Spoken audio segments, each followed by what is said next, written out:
Happy birthday to me. അങ്ങനെ രാവിലെ എണീറ്റു, കുളിച്ച് അമ്പലത്തിൽ പോകുന്ന കാഴ്ചകളാണ് കാണുന്നത്.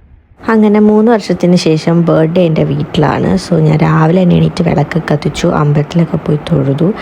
ഞങ്ങൾ ബ്രേക്ക്ഫാസ്റ്റ് കഴിക്കാനായിട്ട് ഞങ്ങളൊരു ഹോട്ടലിൽ കയറി പൊടിദോശ വെട്ടി വിഴുങ്ങിയിട്ട് തിരിച്ച് ഞങ്ങൾ വീട്ടിലേക്ക് പോയി.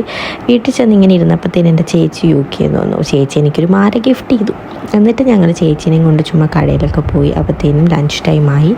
ലഞ്ച് ഞങ്ങൾ വീട്ടിൽ നിന്ന് തന്നെ ഫാമിലിയായിട്ടൊക്കെ ഫുഡ് കഴിച്ചിട്ട് ഞങ്ങൾ നേരെ ഒരു റിജുവിനേഷൻ ട്രീറ്റ്മെൻറ്റ് ബുക്ക് ചെയ്തിട്ടുണ്ടായിരുന്നു. ബർത്ത്ഡേയിലെ സെൽഫ് കെയർ ആവാമെന്ന് ഓർത്തു. അങ്ങനെ അതൊക്കെ കഴിഞ്ഞിട്ട് ഞങ്ങൾ തിരിച്ചിറങ്ങി വന്നു. ഒരു സ്വീറ്റ് ഷോപ്പിൽ കയറി കുറേ സ്വീറ്റ്സ് വാരിക്കൂട്ടി. അങ്ങനെ സ്വീറ്റ്സൊക്കെ കഴിക്കും, ബർത്ത്ഡേയിലെ സ്വീറ്റ്സ് ഇല്ലാണ്ട് എന്ത്. അങ്ങനെ സ്വീറ്റ്സൊക്കെ കഴിച്ച് കഴിഞ്ഞപ്പോഴത്തേനും ഡിന്നർ കഴിക്കാനായിട്ട് റെഡിയാവുന്ന കാഴ്ചയാണ് നിങ്ങൾ കാണുന്നത്. ഡിന്നർ കഴിക്കാനായിട്ട് ഞങ്ങൾ ഫാമിലീനെ എല്ലാവരെയും ഇൻവൈറ്റ് ചെയ്തിട്ടുണ്ടായിരുന്നു. അങ്ങനെ ഫാമിലി എല്ലാവരുമായിട്ട് ഡിന്നർ കഴിക്കാനായിട്ട് വന്നു. അപ്പോഴത്തേനും കേക്കൊക്കെ കട്ട് ചെയ്യാനായിട്ട് ഉള്ള പ്രിപ്പറേഷൻസ് തുടങ്ങി. ഞാൻ കേക്ക് കട്ട് ചെയ്ത് എല്ലാവർക്കും ഇങ്ങോട്ടും കേക്ക് വായിൽ വെച്ച് കൊടുത്തു. അങ്ങനെ കേക്ക് കട്ട് ചെയ്തിരുന്നു. ഫുഡൊക്കെ ഓർഡർ ചെയ്തു. ഫുഡൊക്കെ വന്നപ്പോഴത്തേനും എല്ലാവരും ചാളും പുളും ഫുഡ് വിട്ട് വിഴുങ്ങുന്നതാണ് നിങ്ങൾ ഈ കാണുന്നത്.